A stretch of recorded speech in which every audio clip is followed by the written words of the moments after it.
तुम्ही विचार करा ना, उद्या माझं लग्न आहे, माझी वरात चालली, मला मेहंदी लागली आहे आणि तरी मी घरात काम करते. 2007 मध्ये ते पैशासाठी आणून सोडलं तर मला टायमिंग देऊन गेला. जर तू 15 दिवसात पैसे घेऊन नाही आली तर. तो मुस्लिम आहे, हो, तुम्ही हिंदू आहात, हो. तुम्हाला असं का वाटलं की त्याच्यासोबत लग्नच करायचं? मी बाबांना सांगणार काय, पण बाबांनी कधी विचारायचा प्रयत्न केला की तू घरातनं जातीस का, का घर सोडून गेली, का पळून गेली, का जातेस, हे विचारायचा प्रयत्न केला? नाही कधी विचारलं, कधीच नाही आजपर्यंत नाही विचारत ते. एकदा तरी त्यांनी माझ्या मायेने विचारायला पाहिजे की बाबा दीपाली तुला काय करायचं.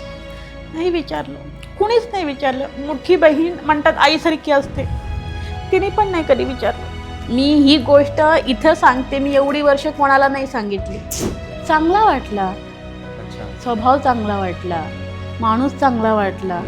तुम्ही फोटो बघितलात ना, म्हणणार नाही की त्यांनी असं केलं असेल म्हणून. बघा, प्रेम हे आंधळं असतं आणि त्या टायमाला जे झालं, कारण की मी ऑलरेडी एवढं सगळं भोगलं होतं, मला कोणाकडनंच प्रेम भेटलं नव्हतं. जिथं जिथं मी अपेक्षा केली, आईकडनं, बहिणींकडनं, घरच्यांकडनं, नवऱ्याकडनं, कोणीच दिलं नाही. सगळीकडनं निराशाच आली आणि 8 दिवसातच त्यांनी राहत्याच घरी माझ्याशी लग्न केलं, म्हणजे आपल्या हिंदू धर्माने. पण त्या लग्नाला साक्ष कोण नव्हतं, फक्त आम्ही दोघं. साक्ष कोणीच नव्हतं, फक्त आम्ही दोघंच. प्रत्येक बाई किंवा मुलगी रस्त्यावर पडलेली नसते, 100% खरं. एक तिची इज्जत असते.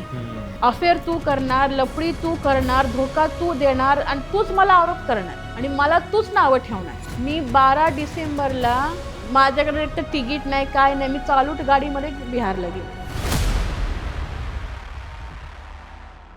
तर नमस्कार मंडळी, द लाईफ स्टोरी पॉडकास्टमध्ये तुमचं स्वागत आहे. मी तुमचा मित्र विशाल आणि या चॅनलवरती तुम्ही नवीन असाल तर प्लीज चॅनलला सबस्क्राईब करा. नेहमीप्रमाणे आपल्याकडे गेस्ट आलेले आहेत, तेही त्यांच्या आयुष्याचा एक्सपिरियन्स सांगणार आहेत. चला त्यांच्याशी आज गप्पा मारूयात. भेटूयात आपल्याच्या नवीन पाहुण्यांना. नमस्कार मॅम. नमस्कार. कशा आहात? एकदम मजेत. काय नाव आहे आपलं? माझं तसं दीपाली रमेश चव्हाण आहे, माहेरचं. ओके. आणि आता 10 वर्षापासून आसमा दिलशाद शेख आहे. ओ अच्छा. म्हणजे इंटरकास्ट केल्यामुळे त्यामुळे असं. बर, ठीक आहे, हरकत नाही. म्हणजे चांगलाच अनुभव आहे तुम्हाला. खूप चांगला, खूप खूप चांगला. हो, खूप अरे चांगला. बापरे. ओके, नाही नक्कीच. तर आता मला हे विचारायचं की काय करता सध्या तुम्ही? मी केअरटेकरचं काम करते. बर ऑलरेडी मी गेल्या 10 वर्षापासून बिझनेस करत होते. माझं दारूचं दुकान होतं बर. इथेच कात्रजला, अच्छा. आणि फ्रुट्सचं पण आहे, पण ते ऑलरेडी मी भाड्याने दिले. बर. तर छोटं मोठं आपलं मी भाजीचं आणि पानटपरी चालवत होती. आता सध्या गेल्या वर्षभर जरा रुटीन बिघडलं, बर. त्यामुळे सगळं मला सोडावं लागलं अच्छा. आणि आता जॉब करते. अरे बापरे. ओके, म्हणजे तुमचा एक्सपिरियन्स एकदम रॉ असणार आहे. खूप खूप. मला इथे मी म्हणते ना, मला नाही म्हटलं तरी सगळेच ओळखतात. हो का? हो. Oh my God. मी तशी डेंजर पण आहे, प्रेमळ पण आहे. सिरियसली? हा, आणि मला मीन कसं भांडण्यासाठी ओळखतात. हो का? खरं? हो, फेमस आहे. वाटत नाही तुमच्याकडे बघून. खूप. नाही, मी अशी नव्हती. हो मी का? प्रॉपरली रत्नागिरीची. बर रत्नागिरी जिल्हा येतो, संगमेश्वर तालुका येतो. बर. माझं म्हणजे जन्मापासून ते मोठं होईपर्यंत मी संगमेश्वरचीच. म्हणतात ना की काय सांगता येत नाही आयुष्याचं कसं काय असतं ते. बर. लहान वयात आई वडिलांनी लग्न लावून दिलं, तर मोस्टली मी 14-15ची असेल. पण जे म्हणजे माझं जे मी आसमा लावते ना, ते सेकंड मॅरेज आहे. बर बर. फर्स्ट मॅरेज जे झालं होतं ते घरच्यांच्या म्हणण्याने झालं होतं, पण तो चांगला नव्हता. अरे बापरे. अतिशय बेवडा, बापरे. इतका दारू प्यायचा. आणि त्याच्या आधी मला काही माहित नव्हतं, कारण तेव्हा मी अल्लड होते आणि मला दिलं कुठे पार कर्नाटकला. अरे. ना तर तिथली भाषाही ना कळलं, अशा ठिकाणी दिलं का. तर तिकडचे माझे आई बाबा माझे वडील तिकडचे, अच्छा. कर्नाटकचे. माझा आजोळ कर्नाटक आहे. वर्षभर कसं तरी आपलं म्हणजे रुटीन लागायलाच. एक नवीन माणूस, हो हो, कुणी असं ते लगेच रुडत नाही तिथे. एक्झॅक्टली. नवीन असल्यामुळे मला भाषा कळेपर्यंत तर मला खूप ते नवऱ्याच्या हे कळायला लागलं, नाही का, तो कसा आहे, काय करतो. बर. इतक्या घाणेरड्या सवयी. मला नाही वाटत की त्याने गावात कुठली पोरगी किंवा कुठली बाई सोडली असेल. Oh my God. पण तो शेवटी नाईलाज होता माझा. मी आई बाबांना सांगायचा प्रयत्न केला, पण त्यांनी काही मला ऐकलं नाही. सुरुवातीपासूनच आम्ही 5 भावंड, 4 बहिणी, 1 भाऊ आहे आम्हाला. आमच्यामध्ये माझ्यात आणि त्यांच्यात माझ्या आईने खूप भेदभाव केलाय. माझ्यापेक्षा मोठी आहे ती, साताऱ्यामध्ये राहते, बर. पण लय भेदभाव केला. असं कधी वाटलंच नाही की ती माझी सख्खी आई आहे. अरे यार.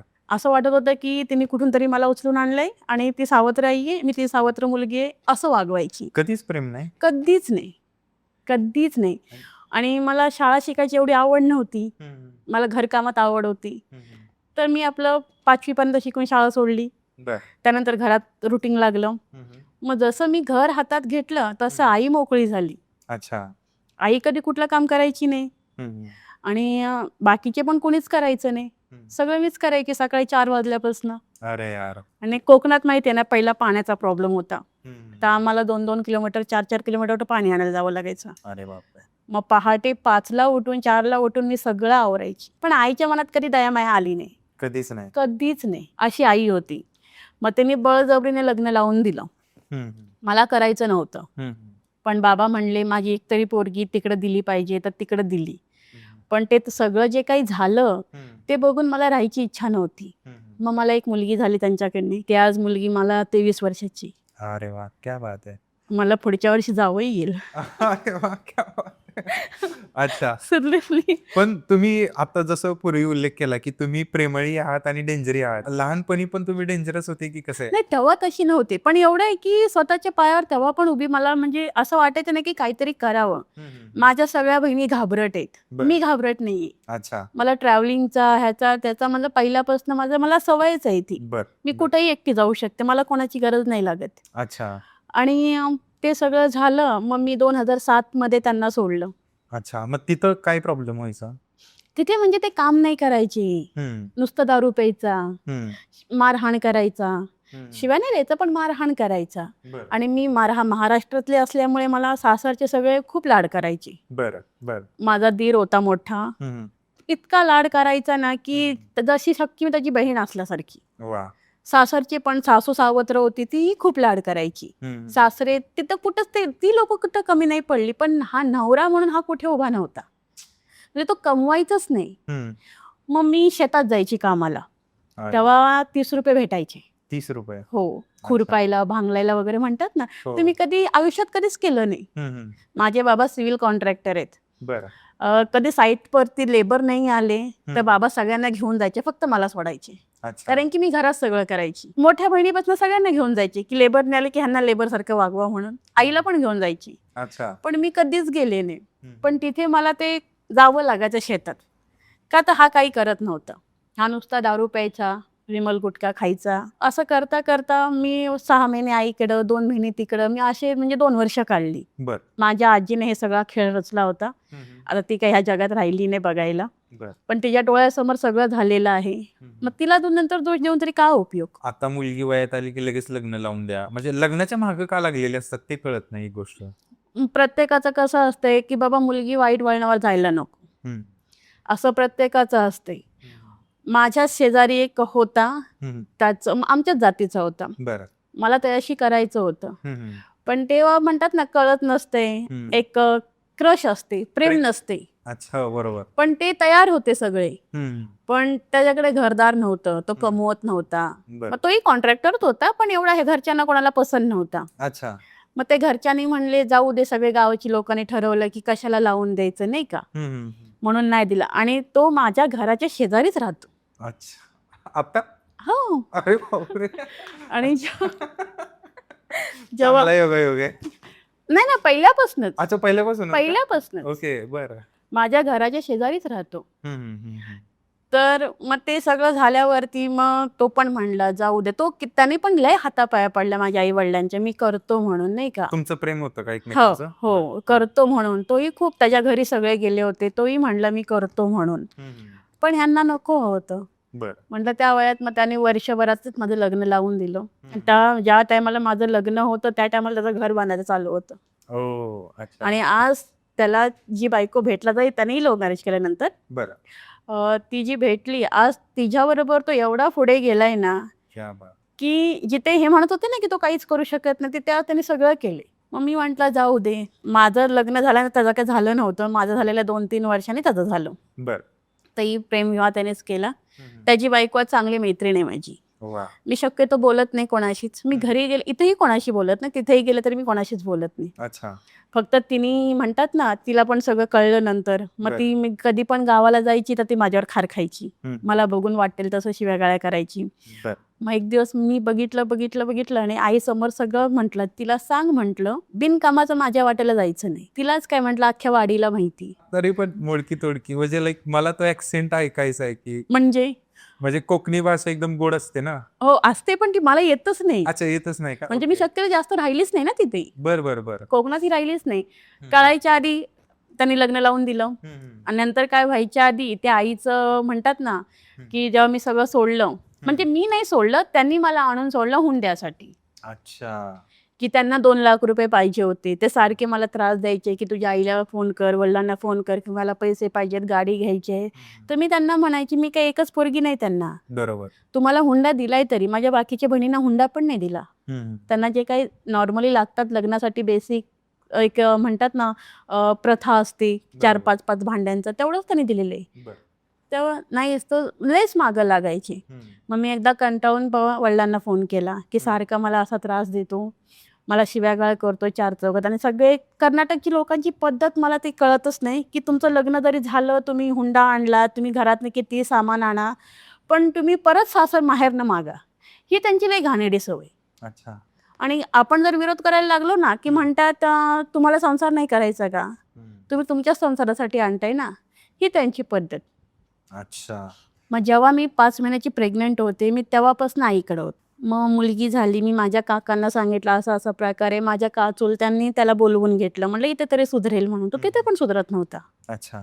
1 महिना काम करायचा, मग बसूनच खायचा. मग मला राग यायचा, तू माझ्या आई वडिलांच्या जीवावर कसं काय बसून खातो नाही का, तुला आता मुलगी झाली. असं करता करता मला वाटतंय वर्षभर मी राहिले असेल, कसं तरी प्रेग्नन्सी होऊन डिलेव्हरी होईपर्यंत वर्षभर राहिली असेल. त्यानंतर काही मी राहिलेच नाही. मग जेव्हा 2007 मध्ये ते पैशासाठी आणून सोडलं तर मला टायमिंग देऊन गेला, जर तू 15 दिवसात पैसे घेऊन नाही आली तर परत यायचंच नाही हुंड्यासाठी. हा, बापरे, यायचंच नाही म्हणला. मग मी त्यानंतर गेलेच नाही. कुठनं आणणार, त्या टायमाला माझ्या वडिलांची परिस्थिती नव्हती एवढे पैसे बिसे कुठनं द्यायचे, आणि ते देतील तरी कशासाठी. मग त्याला तुमचा झटका नाही दाखवला का? तेव्हा मला काय कळत, तेव्हा मी अल्लड होते, तेव्हा मी एवढी भांडखोर वगैरे नव्हते. अच्छा, म्हणजे जसं लोक बोलतील ऐकून घ्यायचं. जेव्हा सगळं कोण कसं बोललं की ऐकून घ्यायचं. मग मी आईकडे जे राहिले 2007 पासनं जे राहिले ती राहिलीच. मग हळूहळू मग आईचा स्वभाव तर माझ्या पहिल्यापासून होता, तो मला माहीतच होता. म्हणलं आता तरी सुधरेल की असं काही झालंय, पण ते तर दिवसेंदिवस वाढतच गेलं. म्हणजे सारखं बोलायचं, शिवागाळ करायचं, एखादं काम राहिलं की त्यासाठी पण बोलायचं, सकाळी लवकर नाही उठलं तरी बोलायचं. आम्ही तेव्हा धुवायला भाषा कशी असायची त्यांची, म्हणजे कन्नड असायची. अच्छा. मग ते ट्रान्सफर करायला लागायचं मला. तिथं माझ्या म्हणजे मुसलमानच्या मुली होत्या, घरं होती, मग त्यांना विचारावं लागायचं की हे काय बोलतात काय नाही. मग थोडीफार आमची भाषा यायची, मग त्याच्यामध्ये ते बोलायचे, असं सगळं व्हायचं. मग ते मग नंतर समजायला लागलं की काय बोलतात, पण बोलता येत नव्हतं, समजायला लागलं. मग असं करता करता ना शेवटी वर्षभरातच मी मला वाटतं मे मध्ये माझं लग्न झालं, तर मी 5 महिन्याची प्रेग्नेंट होताना मी घरी आले आईकडे. जे आईकडे आले ते डिलिव्हरी वगैरे होईपर्यंत मला वाटतं तिथं 8-9 महिने तर मी आईकडेच राहिली. त्यानंतर मग परत गेले. म्हणतं तेव्हा आजी पण गेली मला सोडायला की बाबा कुठे काय पोरीला त्रास नको म्हणून. आजीचा खूप जीव होता माझ्यावर, खूप जीव होता आजी. मला कोणी घरच्यांनी लाड करो न करो, माझ्या आजीने केलेत. अच्छा. खूप केलेत. पण नंतर मग आजी 1-2 महिने माझ्याकडे राहायची. मग त्या आजीसमोर पण सगळी नाटकं त्या आजीने बघितली होती. मग मी परत आजीबरोबर आले. मग तिथेच राहिले. परत 5-6 महिन्यांनी गेले मी वडिलांना. मला वडील जाऊच देत नव्हते. त्याला बोलवून घेतलं, त्याच्याकडनं स्टॅम्प लिहून घेतला की बाबा तू असं काही करणार तर आमची मुलगी पाठवतो. मग त्यांनी सगळं लिहून दिलं होतं, सही पण केली. पण म्हणतात ना ती कुत्र्याची शेपूट वाकडी ती वाकडी. परत तिकडे गेली की परत तेच हाल. मग मीच कामाला जायची. तुम्हाला असं नाही वाटलं का तो दारू जरी पित असला तरी त्याला काहीतरी करून सुधारावं? खूप प्रयत्न केला. मीच नाही, त्याच्या घरच्यांनी, त्याच्या मामांनी. माझं जे सासर होतं, मेन सासर, तिथून मला वाटतं एक 10-20 किलोमीटरवरती त्यांचं मामांचं गाव होतं. मी त्यांच्या मामाच्या गावावर सासरवरनं मामाच्या गावी गेलो होतो. मी सहज भेटायला गेलो होतो. आणि त्यांचे मामा पण त्यांच्याच वयाचे होते. एक मोठे होते आणि एक त्यांच्याच वयाचे होते. तर मी त्यांना हे सगळं सांगितलं. मग त्यांनी आम्हाला सजेशन केलं की तुम्ही इथंच राहावा, आमच्याच गावात, नाही का, आमच्याच गावात राहावा. त्याला कामधाम. मग तो ट्रॅक्टर चालवायचा. बरं. ट्रॅक्टर चालवायला त्यावेळेला पगार मला वाटतं मोस्टली 2 का 3 हजार रुपये पगार होता ट्रॅक्टरवाल्यांना, ड्रायव्हरना. तो ट्रॅक्टर चालवायचा. मग तिथंच मी राहिले. मग त्याला पत्रे वगैरे घेऊन आम्ही झोपडं बांधून राहिलो. मी कोणाच्या घरात नाही राहिली ना, त्याच्या मामाच्या घरात ना, तिथे सगळं त्याचं अजोळ होतं. मी कोणीच घरी, मी सेपरेट त्यांच्या शेजारी भिंतीला शेड बांधून राहिले पत्र्याचं. बरं. माझी भांडी वगैरे घेऊन तिथं मी कमीत कमी वर्ष म्हणाला आता तरी सुधरेल. तरी मला जायचं कामाला, पण पैसे नाही द्यायचा घरी आणून, फक्त दारू प्यायचा. अरे यार, मग घर कसं चालायचं? घर कसं चालणार? बरोबर.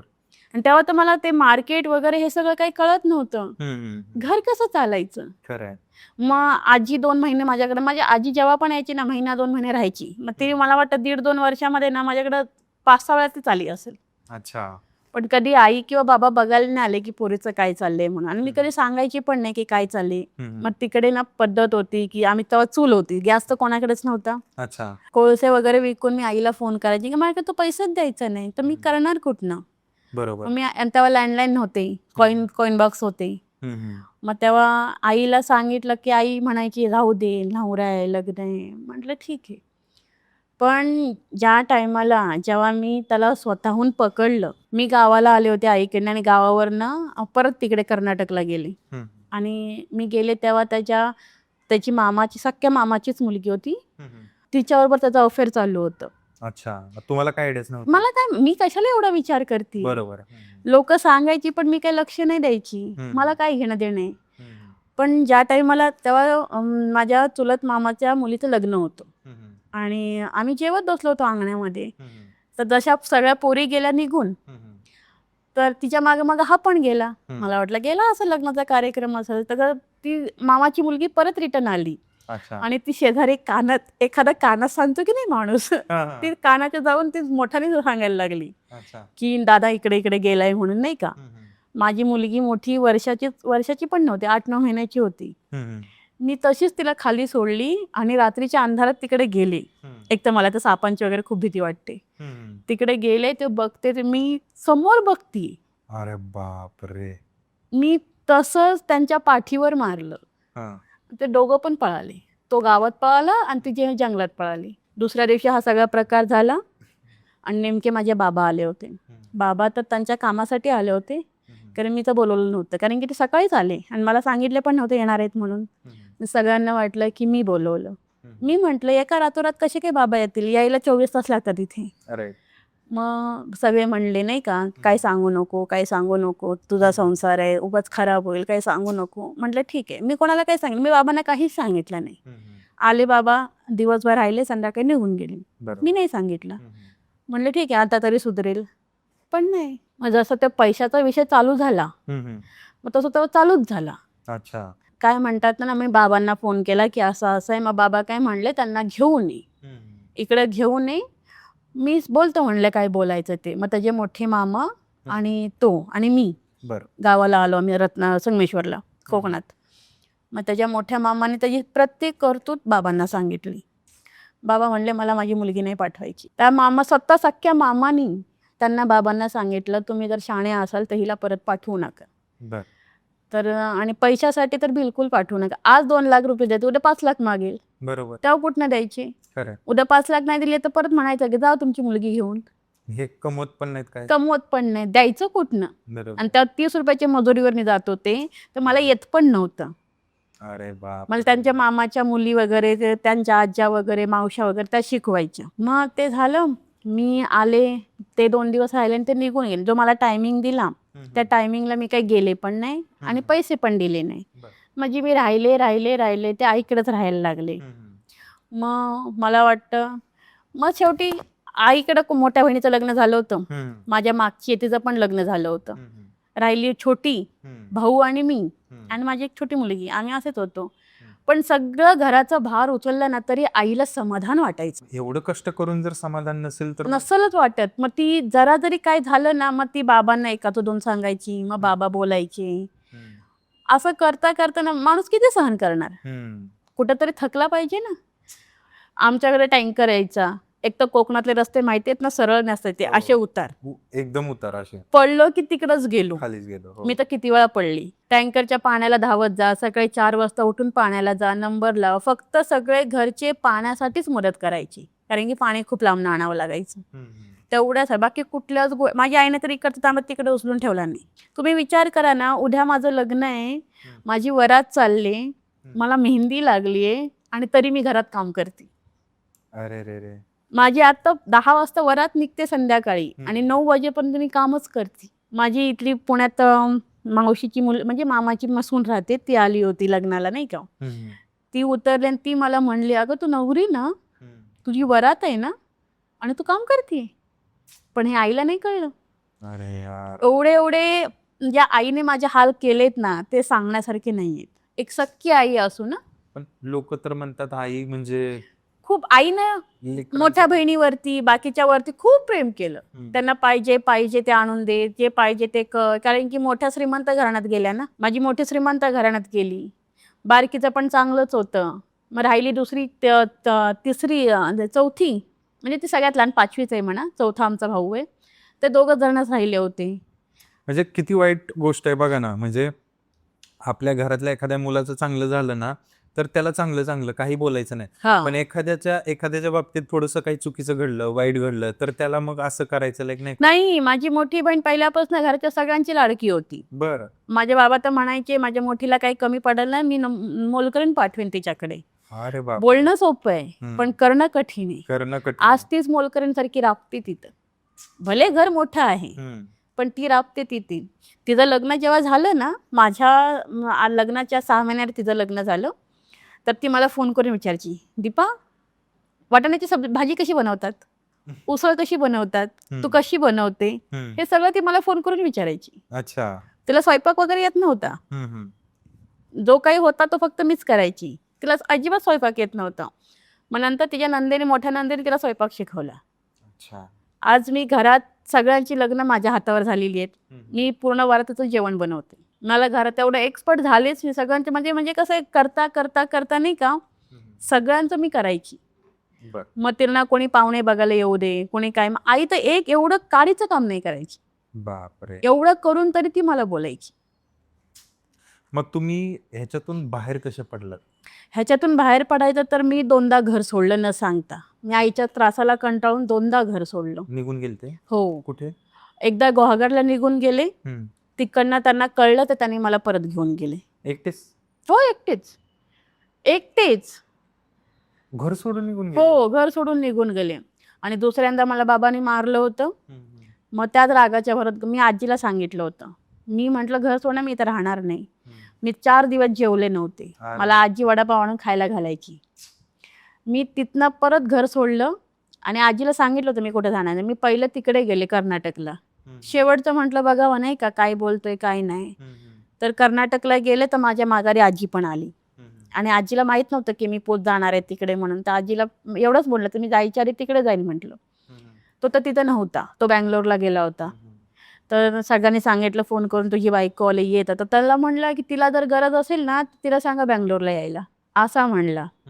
मग मी सासऱ्यांना सांगितलं की मी 8 दिवस माझ्या आत्याकडे आहे, जर 8 दिवसात नाही आला तर मी आत्ता जर गेले तर परत कधी यायची मी.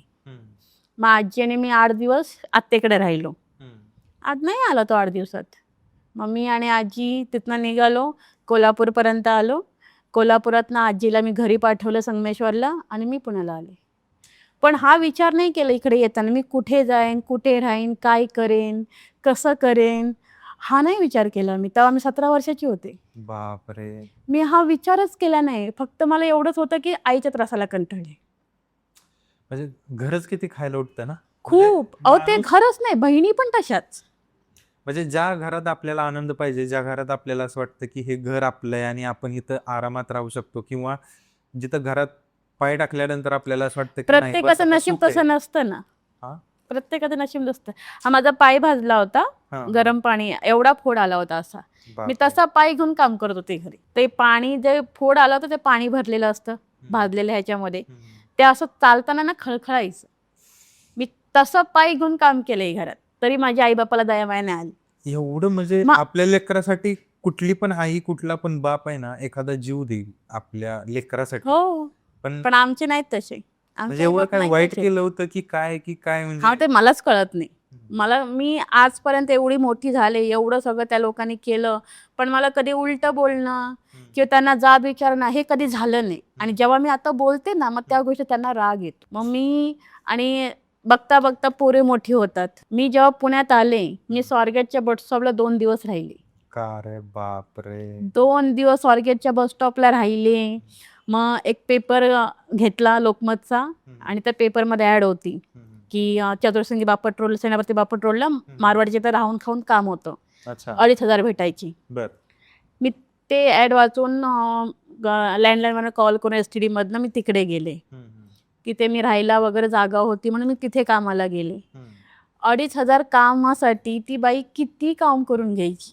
2 मजली बंगला होता, खाली 5 रूम वरती 5 रूम. एवढं काम लावायची ना, सकाळी 5 वाजल्यापासून रात्री 12 वाजेपर्यंत. बाप रे. एवढं काम करावं लागेल कारण की ती एवढी श्रीमंत होती की तिचे हे जे भिंत आहेत ना कुठेच रिकामी नाही. सगळीकडं काही ना काहीतरी लावलेलं, सगळीकडे सोन्याच्या मूर्ती, चांदीच्या मूर्ती, हे सगळं ते रोज साफ करायला लावायची. बापरे. एवढा कंटाळा यायचा ना, पण सांगणार कोणाला? सांगणार कोणालाच सांगू शकत नाही. आणि आपले हात बांधलेले. कसं बसं 2 महिने काम केलं. मग तिथनं पण निघाले, मी गावी गेले परत. म्हटलं आता तरी कुठं होतील. बघावं एक खूप छोटीशी. हां. बाबा मग गावाला गेले तर बाबा बोलायचे बंद झाले. बाबा म्हणले की सारखं घरातनं जाते सारखी. मी बाबांना सांगणार काय, पण बाबांनी कधी विचारायचा प्रयत्न केला की तू घरातनं जातीस का? का घर सोडून गेली? का पळून गेली? का जातेस? हे विचारायचा प्रयत्न केला? नाही कधी विचारलं. कधीच नाही आजपर्यंत नाही विचारत ते. आणि तेव्हा कसे फोन नव्हते. नाही, एक वडील म्हणून त्यांची काहीच जबाबदारी नाही बनली. नाहीच, त्यांनी पारच नाही पडली वडील म्हणून जबाबदारी. वडील म्हणून जबाबदारी फक्त त्यांनी लग्न लावून दिलं. त्यानंतर वडील म्हणून कुठली जबाबदारी पार पडताना मी तर पाहिलं नाही. अजिबात आजपर्यंत नाही पाहिलं. अरे बापरे. शिक्षण नाही, काहीच नाही. तर मी ते नंतर झालं, मग माझी मुलगी मोठी होत चालली, तर ती 3 वर्षाची झाली होती. मी तिला काय सांगणार? मग आईचं असं वागणं, पैसा तो सगळ्या गोष्टीला, पोरींना पैसा लागत नाही. आईबाप नाही पुरवणार तर कोण पुरवणार? मी नवरा सोडून 6 महिने नाही झाले तोपर्यंत माझ्या वडिलांचं दुसरं लग्न लावायचं चालू होतं. ते तुम्ही तुमच्या मुलीची मनस्थिती विचारत नाही. अरे रे. तुम्ही विचारू शकत नाही. एकदा तरी विचारायचं होतं ना की तुला काय करायचंय? आपल्या पोटचा गोळा आहे त्याला कमी एकदा तरी की बाबा हा बाळा हा? तुला करायचं. मी एकदा तरी त्यांनी माझ्या मायेने विचारायला पाहिजे होतं की बाबा दीपाली तुला काय करायचंय?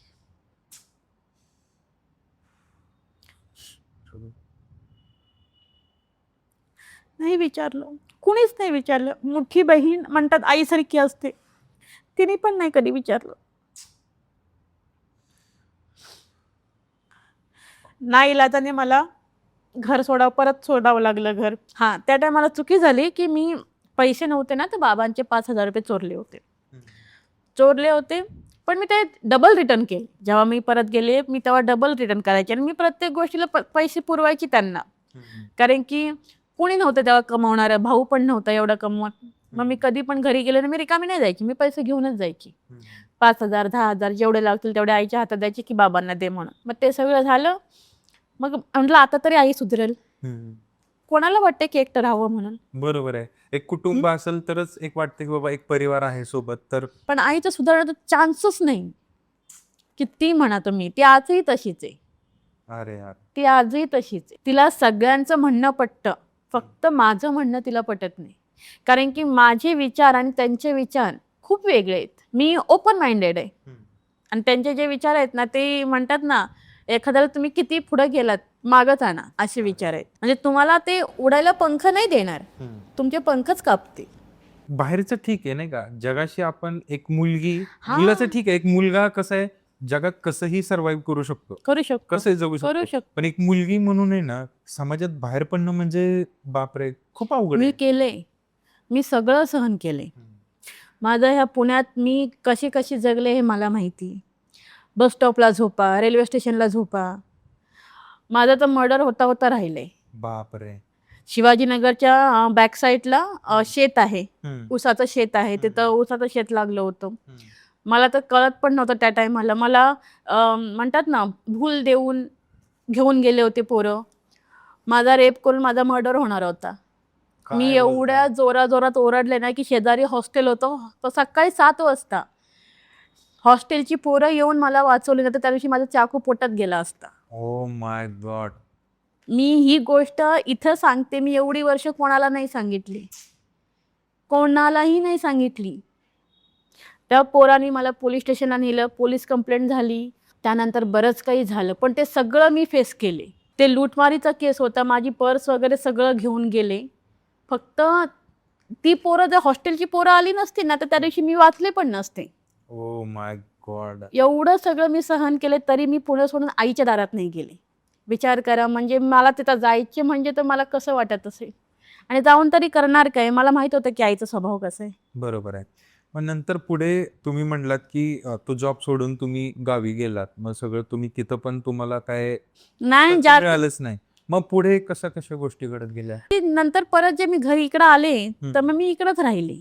अच्छा, इथं कुठे राहिलात? इथे तसं सांगायला गेलं तर मी मार्केटिंगचं काम करायला लागले. ते बेंटेकची ज्वेलरी असते ना, बरं. बांगड्या, कानातले वगैरे, तिथं ते धनकवडीला, इथं बालाजीनगरचं राजर्षी शाहू बँक आहे ना बर. बालाजीनगरला, त्याच्या पाठीमागच तिथं बिल्डिंगमध्ये ऑफिस होतं. आणि तिथे एसटीडी आहे अजून. ती एसटीडी आता बंद झाली, ती मयेकरांची एसटीडी. त्या लोकांनी एक मला लय सपोर्ट केले, वा. खूप सपोर्ट केले. मी दिवसभर काम करायची आणि रात्री त्यांच्या इथं जाऊन झोपायची. त्या एसटीडी झोपले मी. अरे बापरे. त्यांची एसटीडी बंद झाली ना 10-10:30ला, तिथं जाऊन मी झोपायची. त्या लोकांनी ना मला खरंच खूप सपोर्ट केले. राहायला घर नाही, काहीच नाही, काहीच नाही. राहायला घर नाही, दार नाही, काहीच नाही. किती दिवस झोपले एसटीडी? मला वाटतं मी 5-6 महिने तिथेच काढलेत. बापरे. तिथेच काढलेत. घर नाही, छत नाही, काहीच नाही. मग नंतर मार्केटिंगचा जॉब लागला, तिथं राहणं खाणं होतं. म्हणजे खाणं आपणच बनवायचं, फक्त राहायला होतं. मग त्या सगळ्या पोरींबरोबर आम्ही राहायचो सगळे, पण 10-12 जण राहायचो सगळे. मग ते कुठे होते? भोसरीला होतं, आणि भोसरीला सगळे माझे नातेवाईक आहेत. पण मी कोणाच्या दारात नाही गेले. अच्छा. भरपूर नातेवाईक आहेत भोसरीत माझे, मी कोणाच्याच दारात गेले नाही. तुम्हाला नाही वाटलं की का ते पण मदत करतील, नातेवाईक वगैरे? नाही, कोणीही मदत करा, कारण की मी त्यांच्याकडे गेले असते ना, ते घरी फोन गेला असता, आणि मला ते नको. अहो त्याचं काय, माझी सख्खी स्वतःची बहीण पुण्यात होती. मी जेव्हा पुण्यात आले ना, माझी बहीण स्वतः सख्खी माझी बहीण पुण्यात होती, तर मोठी बहीण माझी. तर ती मला काय म्हणली, तू पुण्यात आलेस ना, ये, पण माझ्या दारात येऊ नको. सख्खी बहीण असं बोलली? सख्खी बहीण अशी मला म्हणली का, तर माझ्या सासरची नावं ठेवतील. अरे बापरे. तुम्ही विचार, असं म्हटल्यावरती कोण जाईल? कोणाकडे कोण जाणार? परक्यांचं सोडून द्या, मग आपली माणसं जर अशी गोष्ट बोलत असतील तर काय राहिलं मला सांगा? काय राहिलं? त्या नात्याचं काय राहिलं? त्या रक्ताचं काय राहिलं? म्हणून मी कोणाच्याच दारात गेले नाही, आणि जिथे पण कोणाकडे पण गेले, फक्त कामासाठी राबवून घेतलं, कामासाठीच राबवून घेतलं. किती काही करो, दया माया प्रेम कोणालाच काहीच नाही, कोणालाच नाही. पण त्यांनी हा विचार नाही केला की ज्या वयात पोरं अल्लड असतात, पोरी अल्लड असतात, त्या वयात आपण त्यांना समजून घेतलं पाहिजे, का त्यांना विचारलं पाहिजे की तुम्ही मला काय करायचे, तुम्ही काय करणार आयुष्य. बरं, ते त्यांचं शिक्षण हो अगर न हो, तुम्ही त्यांना विचारलं पाहिजे ना. तुम्ही स्वतःहून त्यांना जर ढकलत चाललात दुसरीकडे, तर ते जाणारच. सतत काही पेरेंट्स काय करतात ना, आपल्या मुलाला एवढं टॉर्चर करतात, नाही का, तू असाच आहे, तू तसाच आहे, म्हणजे ही घरातनं सुरुवात झालेली असते. आणि मला मेकअप करायची लहानपणापासून सवय आहे. मी नेल पॉलिश वगैरे मला लहानपणापासून सवय आहे. माझ्या वस्तू सगळ्याच वापरतात, मी कोणाला देत पण नाही. तेव्हा देत नव्हते, आता काय वाटत नाही. बरं. आणि अशीच जायची ना, तर नंतर माझी लाईफस्टाईल मी स्वतः बदलली पुण्यात येऊन. मी पुण्यात जेव्हा आले, ते मी साडीवर आले होते, पण नंतर जसं मार्केटिंगचं करायला लागले, तर मला टार्गेट दिलं, मी ते टार्गेट पूर्ण केलं. मग मला पहिल्यांदा जीन्स आणि टी शर्ट गिफ्ट मिळालं. अच्छा. आणि त्या आमच्या मॅमनी मला जबरदस्तीने घालायला लावलं. मग तेव्हापासून मी घालायला लागले. अच्छा. मग मी आतापर्यंत घालते. वा. मग मी जशी पण घरी जायची, मी एकदम पॉश मध्ये जायची, कारण की मी पैसा कमवायची. मी कोणाकडे मागत नव्हते मला द्या म्हणून, आणि आजही मागत की तुम्ही मला द्या म्हणून. मी असं करताना 10 वर्ष काढली. 10 वर्ष काढली. मी पहिलं लय कामं केली, तशी सुपरवायझर म्हणून काम केलं, बिल्डरच्या हाताखाली मार्केटिंगची केली, धुण्या भांड्याची केली, लोकांच्या घरी केली, भरपूर कामं केली. मग तिथे नंतर गेल्यानंतर माझ्या बिल्डिंग मधल्या पोरी केअरटेकरच्या नर्सिंग होमच्या कामाला जात होत्या. मग मी पण त्यांच्याबरोबर जायला लागले. तेव्हा मला वाटतं 7,000 रुपये पगार होता. त्या 7,000 पगारवरनं आज 40,000 पगार आहे. हो, ऑसम. 40,000 पगार आहे. क्या बात आहे. हा. मग ते करता करता असे 10 वर्ष निघून गेले. मग मला वाटलं की 2 महिने बहिणीकडे जायची कराडला, तर कधी आईकडे जायची. तिकडे गेले की 1-2 महिने राहून यायची. असं करता करता 2017 आला आणि हा भेटला हा म्हणजे नवरा माझा. ओके. आणि ते पण Instagram वरती. मी 2017ला आईकडे गेले होते फेब्रुवारीमध्ये. बर. तिकडनं 1-1.5-2 महिना राहून मी परत पुण्याला आले. आणि बेसिक मे मध्ये रमजान चालू असतो. रमजानचे 15 रोजे झाले. 15 रोजे झाले. मग मी सहज Instagram चालू केला होता. आणि तो पण मला येत नव्हतं. अच्छा. तर मी कोंडव्यात राहिला होते, त्यांच्याकडनं करून घेतला होता. मी महिला मंडळाची अध्यक्ष आहे. हो. ग्लोबल वुमन राईटची अध्यक्ष आहे मी. तर त्याच टायमाला मला पद मिळालं होतं. बरं. आणि मी Instagram चालू केलं. Instagram चालू केलं जेव्हा फर्स्ट Instagramला हेच भेटले. अच्छा. हा, ह्यांचीच आयडी आली आणि ह्यांनी मला सगळ्या फोटोला लाईक केलं. तेव्हा मी दिसायची पण जरा चांगली बारीक वगैरे होते. तर सगळ्या फोटोला लाईक केलं. म्हणजे मला वाटतं मी मोस्टली ईद होईपर्यंत त्यांच्याशी बोलले असेल. आम्ही डेट वगैरे काही केली नाही, कुठे फिरायला गेलो असं काहीच नाही. एकच महिन्याची लव्ह स्टोरी. अच्छा. फक्त ईद होईपर्यंत. ईद झालेल्या 8 दिवसात आम्ही लग्न केलं. एकदम क्विक मध्ये. हो. नाही कसं म्हणते का, मी हे मुंबईला भिवंडीला होत, तर मी 12 जुलैला 2017 मध्ये त्यांना भेटायला, त्यांचा बर्थडे होता. आणि त्या दिवशीच मी भेटायला गेले. फर्स्ट टाइम भेटायला गेले. तर आम्ही भेटलो वगैरे, ढाब्यावरतीच बसलो, जेवलो वगैरे मी निघून आले. त्यानंतर फक्त फोनवर बोलणं व्हायचं. मला वाटतं मी 2-3 वेळा त्यांना भेटायला गेले. आणि नंतर मग मी त्यांना माझं जे काही होतं मी त्यांना सांगितलं. ते खूप रडले ढाब्यावरती. जेव्हा मला वाटलं ना हा सिरियस आहे, तेव्हा खूप रडले ते सगळं ऐकून, नाही का. मला वाटलं चला सिरियस आहे, आपण सगळं सांगून टाकूया. म्हणायला नको की बाबा तू खोटं बोलली, बरोबर, फसवलं, लपवून ठेवलं. म्हणतात ना नंतर होतं हे सगळं, परत तो प्रॉब्लेम नको. बरोबर. मी सगळं सांगितलं. ते खूप रडले हे सगळं ऐकून. मग मी तिथनं आले. बासी ईदला हे मला भेटायला आले. अच्छा. इथे पुण्यात. मी आता ज्या बिल्डिंग मध्ये राहते ना त्याच बिल्डिंग मध्ये. बासी ईदला भेटायला आले. बासी ईदला भेटायला आल्यावरती 8 दिवस ते माझ्याबरोबर राहिले. आणि 8 दिवसातच त्यांनी राहत्याच घरी माझ्याशी लग्न केलं. म्हणजे आपल्या हिंदू धर्माने. हो, मुस्लिम असून त्यांनी हिंदू धर्माने राहत्याच घरी लग्न केलं. पण त्या लग्नाला साक्ष कोण नव्हतं, फक्त आम्ही दोघंच. साक्ष कोणीच नव्हतं, फक्त आम्ही दोघंच. ब्राह्मण वगैरे असं काय कोणीच नाही.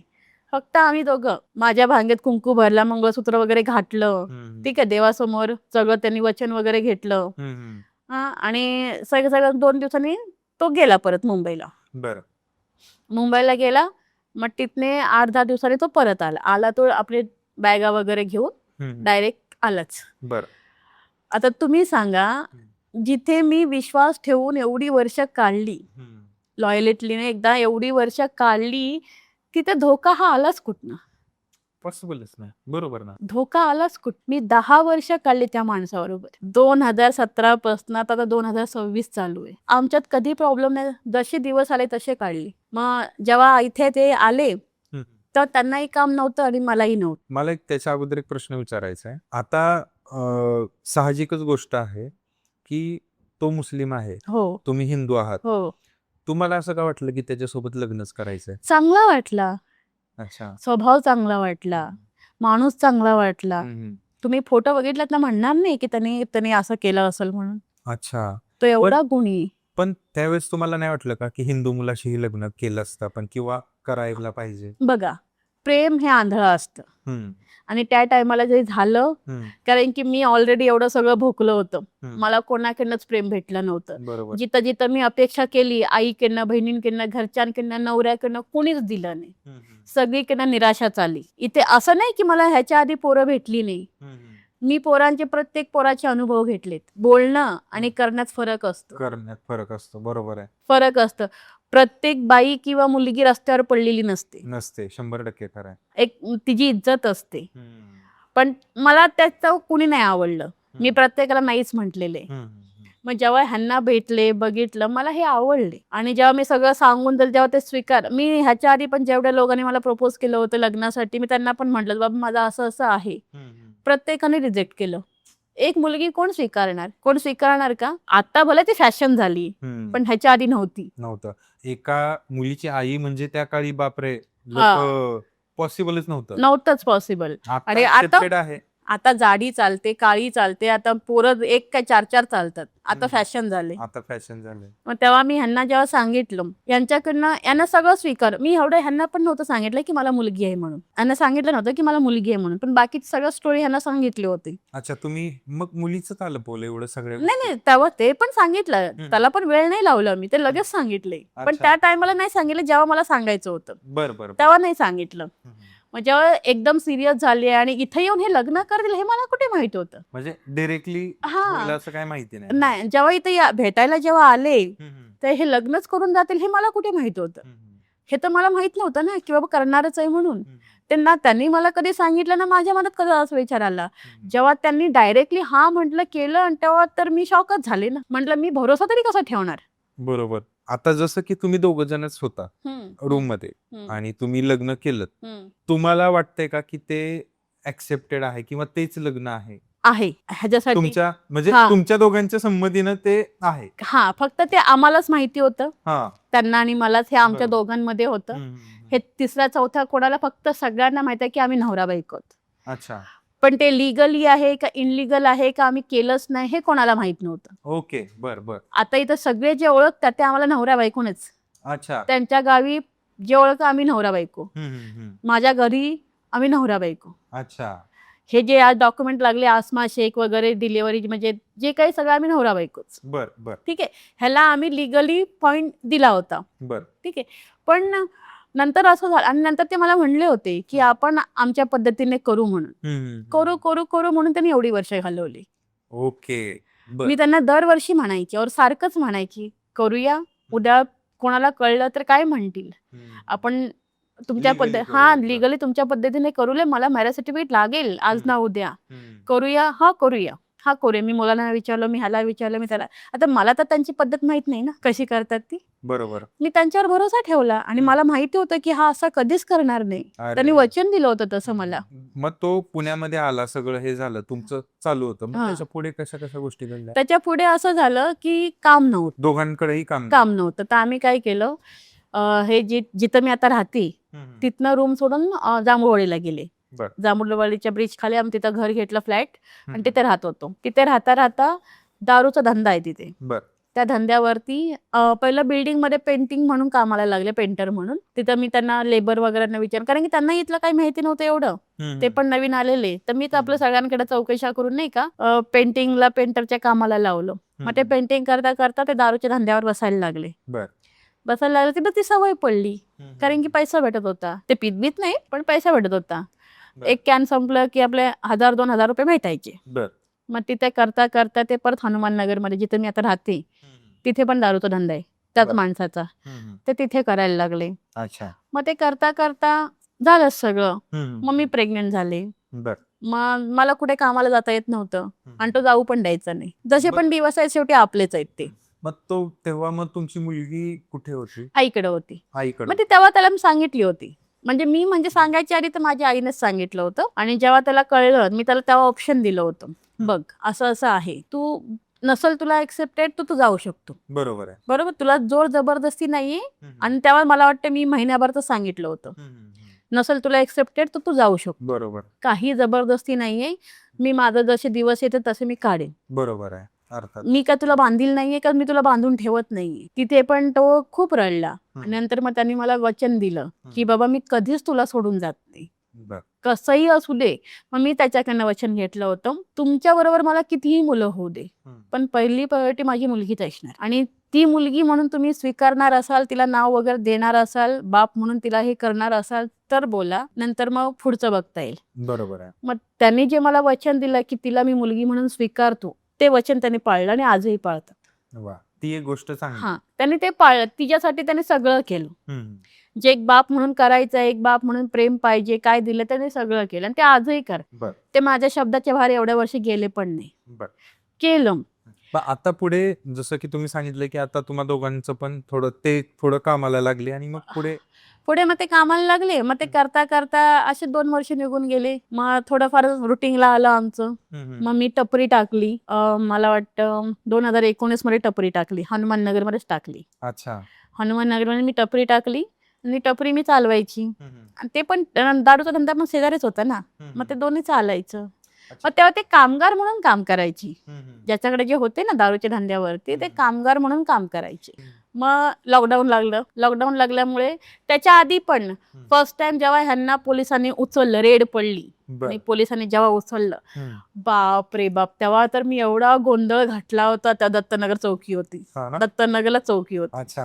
एवढा गोंधळ घातला. आणि तेव्हा मी 8 महिन्याची प्रेग्नेंट होती. मला तर काय सुचतच नव्हतं की फर्स्ट टाइम मी पोलीस स्टेशनच्या पायऱ्या चढल्या होत्या आणि ह्याच्या आधी तर कधी पोलिसांचा संबंधच आला नाही. अच्छा. मग मी इतकी चिडले होते ना. मला तर माझा एक फ्रेंड आहे राहुल म्हणून, गावाला मित्र आहे, तो पण पोलीस आहे. मी त्याला कॉल केला, रे असं असं आहे. तो म्हणला तू शांत बस, आधी तू घाई करू नको, तू शांत बस, काय होते ते बघ आणि नंतर बघू. मग ते म्हणले की आम्ही आज सोडणारच नाही, तुम्ही उद्या कोर्टात येऊन त्याला सोडवून न्या. डेअरिंग होती त्यावेळेस तुमच्यात? होती डेअरिंग. मला पहिल्यापासून कुठून येते देवजाणी, पण डेअरिंग ही आहेच. मग मी काय केलं, मी रडले 1 वाजेपर्यंत भारतीला नेलं, भारतीला थांबले. मग ते म्हणले तुम्ही जावा, म्हणले मॅडम की तुम्ही सकाळी या. पण ज्याला त्याच्यामुळे हा झाला सगळा प्रकार तो फोनच उचलेना ना. मी त्याला एवढ्या शिव्या घातल्या होत्या. त्याला तो दुसऱ्या दिवशी कोर्टात म्हटला, अरे शाहरुख तुझ्या बायकोला सांग मला शिव्या घालती. मग तू फोन का नाही उचलली, तुझं काम होतं ना फोन उचलणं. त्याने फोनच बंद केली. अच्छा. तो दुसऱ्या दिवशी डायरेक्ट कोर्टात आला आणि मी सकाळी 8 वाजताच कोर्टात. आणि मी तिथं रडत बसलीये. मला एक लेडीज कॉन्स्टेबल विचारते की तुम्ही का रडताय, नाही का गरोदरात तुम्ही रडताय कशाला. मी तिला सगळा प्रकार सांगितला. ती म्हणले तुम्ही कशाला काळजी करताय, मस्तपैकी ठेवतात, मारत नाही, काय नाही, जावयासारखं ठेवतात, खायला प्यायला घालतात, आणतीलच म्हणले कोर्टात. मी वाट बघते तर दुपारी 3 वाजता आणलं. 3 वाजता जेव्हा आणलं तेव्हा कुठे जीवाला. ते असं पार ते म्हणतात ना कैदी कसे आणतात तसे दोरीला बांधून असे कमीत कमी 20-25 जण आणली होती. बापरे. हा मग तशी आणली. मग तेव्हा कुठे जीवाजन सगळं होईपर्यंत 4 वाजले आणि मग 4 वाजल्यानंतर मग ते मालक आला, त्याच्याकडे कामाला होता तो. पैसे त्याला भरायचे होते ना, जामीन लागतो तर तिथं जामीन कोण भेटत नाही तर पैसे भरावे लागतात. मग तो आला, पैसे भरले आणि सोडवून आणलं, घरी आणलं. मग तेव्हा त्यांना मी म्हंटल तुम्हाला हे सगळे उद्योग करायचे आहेत ना तर फोन उचलायचा ना. माणूस समोर तयारी ठेवतो की काय करायचं काय नाही, ते आम्हाला कसं कळणार, हे तर फर्स्ट टाइम आहे. मग त्यानंतर सवय लागली. आले पोलिस जा घेऊन. पण ते पोलीस अशी साधी सुधी भाषा वापरत नसतील. नाही, पण मी एवढा अनुभव घेतलाय. एवढ्या वर्षामध्ये चांगलेही भेटले आणि वाईटही भेटले. जे चांगले आहेत ना ते गप घेऊन जायचे, गप बसवायचे आणि सोडून द्यायचे. हप्ते चालायचे? हो, हप्ते तर आजही चालतात. हो, बापरे. आजही चालतात. बरं. पोलीस म्हणतात ना असणाऱ्याला चांगलं आहे, नसणाऱ्याला खूप वाईट आहे. अच्छा. असं आहे. हप्तेही चालतात आणि हप्त्याशिवाय तर शेवटी त्यांचं ते काम आहे. मग रेड वगैरे पडली किंवा रेड यायच्या आधी ते सांगतात की बाबा रेड येणार आहे म्हणून, तेवढं सावध राहावं लागतं. बरोबर. असं करता करता 2 वर्ष गेली. लॉकडाऊन आलं. पहिलं लॉकडाऊन 2020 लागलं. मग त्या लॉकडाऊन मध्ये तो धिंगाणा झाला ह्या दारूचा, विचारूच नका. अरे बापरे. एवढा धिंगाणा तर दारूचा, कारण की दारू कुठे भेटतच नव्हती आणि बाकी जी भेटत होती ती ब्लॅकनी होती, खूप महाग भेटायची. आणि ही आमचा हातभट्टी असल्यामुळे तो स्वस्त भेटायचा. पण ती हातभट्टी आमच्याकडे स्वस्त घेऊन लोक दुसरीकडे जाऊन 80-100 रुपयाला फुगा विकायची. अच्छा. मी 30 रुपयालाच आणि पुढे तो 150 रुपयाला जायचा. असा तो खेळ चालला. मग आम्ही दिवसभर मग त्या दोघं त्याच ह्याच्यामध्ये लागलो. पहिल्याच कोरोनामध्ये तो मालक मेला, कारण की त्याला कोरोना झाला आणि तो घाबरून मेला. तर तो मरायच्या आधी तो धंदा मला देऊन मेला. का म्हणला की हा धंदा तुम्हीच चालवायचा, तुमच्याशिवाय दुसरं कोणी चालवलाच नाही पाहिजे. अच्छा. हा धंदा तुम्हाला देऊन मेला. आणि त्याचे 2 धंदे, एक इथे हनुमान नगर मध्ये आणि एक जांभूळवाडीला. दोन्ही धंदे काही मला सांभाळणं पॉसिबल नव्हतं, म्हणून एक धंदा तो मला देऊनच मेला. म्हणला तुम्ही कोणाला देऊच नका. तो मारायचे 2 दिवस आधी माझ्या दारात आला होता. अच्छा. मग मी म्हटलं जरा ठीक आहे, करता येईल. मग त्याचा भातचा माल पुरवायचा, ते सगळं झालं. मग त्याची बायको आली भांडायला आम्ही तर एवढं 6 वर्ष त्याची बायको कधी बघितली पण नव्हती. त्याची बायको, त्याची जावई सगळे आले भांडायला. धंदा आम्हाला पाहिजे, आमचा धंदा आहे. देत नसते म्हटलं. काय करायचं कर्ज देतच नसते म्हटलं. तुला मी बघितलं, तू बायको हे कशावरनं? तो तर मेला. तू बायको कशावरनं? मी कसं मानू की तूच त्याची बायको आहे म्हणून? देत नसते म्हटलं धंदा. अच्छा. मग तसा करता करता धंदा जो चालवायला घेतला तो आजपर्यंत चालू. अच्छा, आता पण चालू आहे? आता चालू आहे पण ते नॉर्मली, पहिल्यासारखं नाही. कारण की हे वर्ष जो आहे ना माझं एवढा खराब गेलाय ना की सांगता येणार नाही, एवढा खराब गेलाय हा वर्ष. बापरे. मग तो धंदा, मग मी लॉकडाऊन मध्ये घर घेतलं. तिथेच ज्या एरियात राहते त्या एरियात घर घेतलं. मग आता घर घेतलं की माणूस सगळंच करतं, फर्निचर वगैरे. मग ते सगळं करून घेतलं. पण तिथल्या लोकांना बघवलं नाही. तिथले जरा आहेत भाईगिरीच्या टाईपचे, नाही बघवलं. तो पोरगा चांगला आहे, तो आहे भला नावाचा आहे, पण तो आपल्याला ताई म्हणतो. तो त्याची आई वगैरे जरा पैसा बघवला नाही. मग ती आली भांडायला, आमच्या एरियात धंदा करायचा नाही, आमच्या एरियात तू कसा काय धंदा करती. म्हणजे हे एरिया धंद्यावाईज वाटलेले असतात की कसे असतात? नाही, धंद्यावाज वाटलेले नसतात. मग तो जोपर्यंत होता मालक जिवंत, त्याची बिल्डिंग, त्याची प्रॉपर्टी सगळं तिथं तो त्याच्या प्रॉपर्टीत करत होता. तो आता नाही, तो गेल्या 30-40 वर्षापासून करत होता. बर बर. तो अचानक मेला ना. मग तो, आम्ही एवढ्या वर्षापासून इथं राहतोय, आम्हाला का नाही दिला? तुला का दिला? तू तर आताच आली. आम्ही एवढ्या वर्ष इथं राहतोय, आमची ओळख असताना तुला, आम्हाला का नाही दिला त्यांनी मरताना? तुलाच का दिला? अच्छा. पण माझा नवरा तिथं काम करत होता. आणि सगळे भाईगिरी. हो, तुम्ही सांगा, 25 माणसं तुम्हाला मारायला आणि तुम्ही एकटी लेडीज उभे राहताय, आणि तीच पोरं ती मला ताई म्हणतात, तीच पोरं मला मारायला. बापरे. विचार करा. आणि जो मेन होता तो जेलमध्ये होता. अच्छा. आणि ही बाकीची सगळी उद्योग करणारे आले, तो जर असतं ना तर त्यांनी माझ्यापर्यंत येऊ पण दिलं नसतं. मग तुम्हाला भीती नाही का वाटली त्यांची? कसली भीती वाटायची? ह्यांना घाबरून आपण जगणं सोडून द्यायचं? कोण हे भाई म्हणणारे? हे स्वतःला भाई म्हणतात, हे काय करतात? जास्तीत जास्त मारून टाकतात. ह्याच्या पलीकडे काय करतात? काहीच नाही करू शकत. शेवटी त्यांचं आयुष्य कुठे जातं? जेलमध्ये जात. मी बघितली इथं आल्यापासून, मी एवढी भांडणं बघितली, त्यांनी एवढी भाईगिरी बघितली ना की तेवढी मला कंटाळा आलाय आता. हा, पण एवढं आहे की माझ्या नवऱ्याची केसाला सुद्धा धक्का लागू देत नाही मी. आणि त्याच नवऱ्याने माझं किती काही केले. अरे बापरे. हे करता करता एवढे वर्ष चांगले गेले आमचे. मग जेव्हा इथला धंदा घेतला काढून, तर लगेच मी कात्रजला टाकला. कात्रजला जागा बघितली आणि लगेच कात्रजला टाकला त्याच दिवशीच. बरं. मग तिथं जो लॉकडाऊन, म्हणजे त्या नेमकं लॉकडाऊनच होतं. जो तिथं धंदा बसला लॉकडाऊन मध्ये, की एवढी पब्लिक असायची की माणसाला जागा नसायची, एवढी पब्लिक दारू प्यायला असायची. म्हणजे ते तुम्ही तयार करायचे की कसं? ऍक्च्युली भट्टीवरने दुसरे तयार करून देतात. भट्टीवरनं माल येतो, माल देणारा वेगळा असतो. जो आता समजा मी इथं आली, तुम्हाला आहे तर मी तुम्हाला माल देणार, तर तुम्ही पुढे विकणार. अच्छा, बरोबर. असं आहे. प्युअर कॅन घ्यायचा, त्याला आपल्याला जेवढं पाहिजे तेवढं पाणी टाकायचं. सिलेक्टेड काहीतरी. हा, एक कॅन असला ना की अर्धा कॅन टाकायचं पाणी. बरं. एक कॅन जर प्युअरचा असला ना तर अर्धा कॅन पाणी टाकायचं. हे सगळं करता करता मी पण शिकले. अच्छा, बरं. मी पण बांधायला शिकले, विकायला शिकले. आता शेवटी तो माझा नाही लागत होता, नवरा एकटा असायचा, मग मला भाग होतं. आणि तेव्हा माझ्याकडे 8-8 लोक कामाला होती. बापरे. मग ते म्हणजे तुम्ही कसं विकायचं? म्हणजे ते किती लिटर असायचं आणि ते किती ₹1 लिटर असतो. पाव लिटर 30 रुपयाला. आता ती बिस्लेरी आहे ना छोटी, तिला खालनं कापायची, तर ₹1 लिटरचा माप करायचा. अच्छा. ती बिस्लेरी, हा एवढं. हा, तिला ₹1 लिटरचा माप करायचा. त्याने एक ₹1 लिटरची पिशवी भरायची, त्या पिशव्या बांधायच्या. पहिली बाटलीच भेटत होती 5 रुपयाची, 10 रुपयाची, पण लॉकडाऊन पासून बंद झाली बाटली. मग ते पिशव्यावर बांधायला लागले, मग त्या पिशव्या विकायच्या. पाऊच करायचे. हो, पाऊच करायचे. आणि तो एक पाऊच किती रुपयाला? 30 रुपयाला. 30 रुपयाला एक पाऊच. असे दिवसात ना 1000 पाऊच जायचे. हो, 1000 एक पाऊच जायचे. मला दिवसातले नाही म्हटलं ते 5 ते 6 कॅन लागायचे. अच्छा. मी तेवढं एकटीने हँडल केले. मी बांबू घेऊन बसायची, पोलीस आली की सगळ्यांना पहिलं पळवायचं.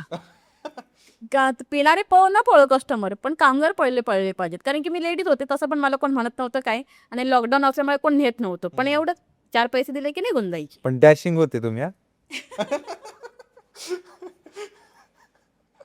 बापरे, कोणालाच व्हायचं नाही.